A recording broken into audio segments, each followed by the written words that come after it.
because they were made bitter or poisoned. We see then a great star, as it were a lamp, falling and going into the ocean, and many people are poisoned because of this. Now, Revelation 12 tells us about the war in heaven. It says in verse 7 of chapter 12 of Revelation, "And there was war in heaven. Michael and his angels fought against the dragon, and the dragon fought and his angels, and it prevailed not," that is the dragon, "neither was their place found any more in heaven." God conquers the dragon, the serpent, who is Satan, it says. "And the great dragon was cast out, that old serpent called the devil and Satan, which deceiveth the whole world. He was cast out into the earth, and his angels were cast out with him."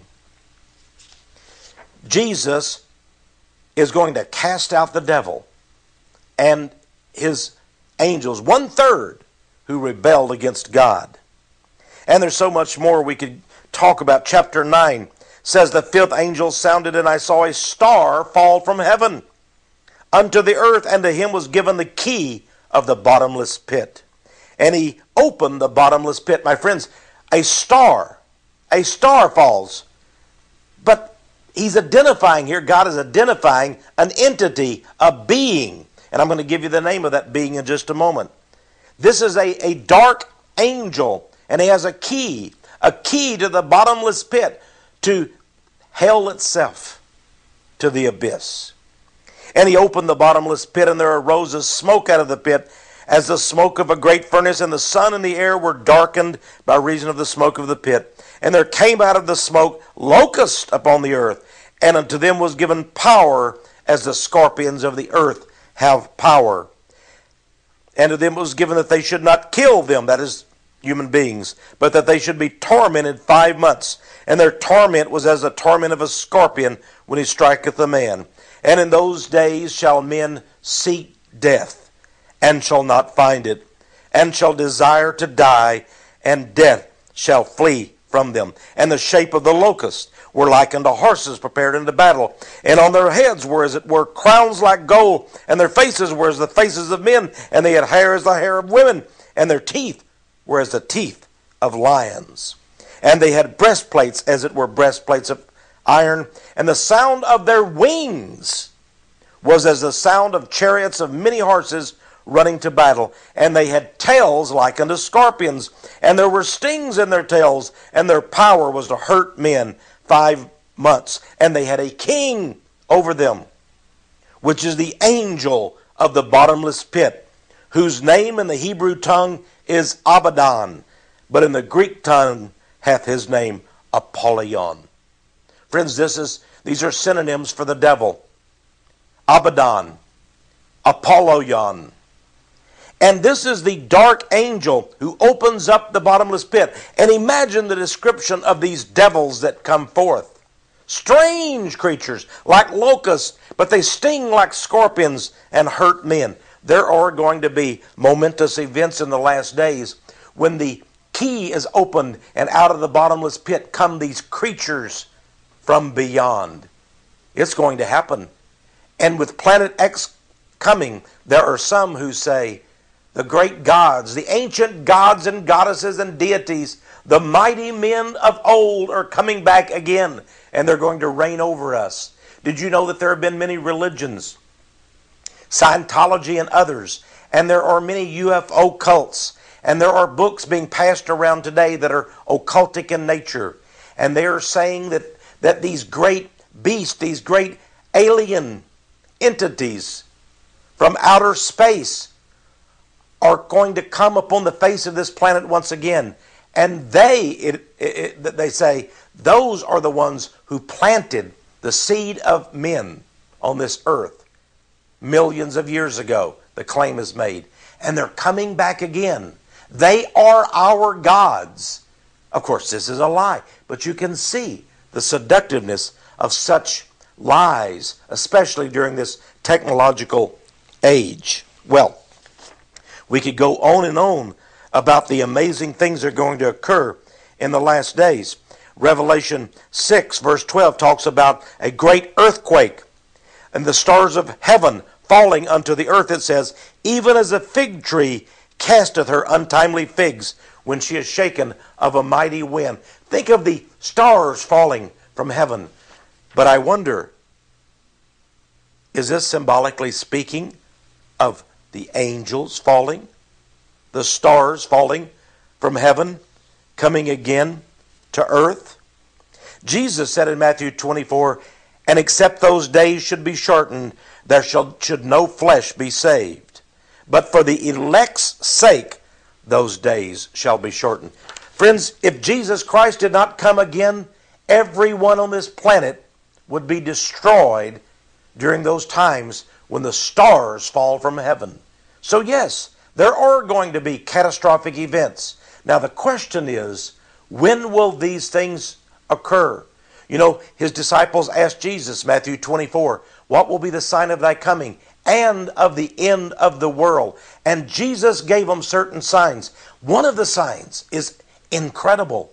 He says, as it was in the days of Noah, so it shall be when the Son of Man returns again. As it was in the days of Noah. Let us turn to our Bible, and we're going to see something fantastic. Let us look as it was in the days of Noah. And then you will know whether this planet X that is coming in this 21st century is that time. Is it here? Let us go back to the beginning, and we shall see. We turn to the book of Genesis, chapter 6. Let us see what God says about planet X and those that come in its wake. And it came to pass, when men began to multiply on the face of the earth, and daughters were born unto them, that the sons of God saw the daughters of men, that they were fair, and they took them wives of all which they chose. Verse 4 says, there were giants in the earth in those days, and also after that, when the sons of God came in unto the daughters of men, and they bare children to them, the same became mighty men which were of old, men of renown.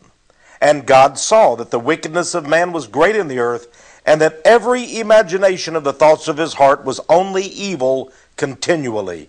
And it repented the Lord that he had made man on the earth, and it grieved him at his heart. And the Lord said, I will destroy man whom I have created from the face of the earth, both man and beast, and the creeping thing and the fowls of the air, for it repenteth me that I have made them. But Noah found grace in the eyes of the Lord. These are the generations of Noah. Noah was a just man and perfect in his generations, and Noah walked with God. Now, my friends, let's look at this passage very carefully. First of all, we find it says that the sons of God saw the daughters of men, that they were fair, and they took them wives of all which they chose. If we study this very carefully, we will find out that the sons of God are the fallen angels. Literally, those angels which fell from heaven, the stars that fell from heaven. And these wicked devils, these wicked demons, led, of course, by, you might say, Apollyon and Abaddon, the Satan entity, the dragon, the serpent, as he's called in the Bible.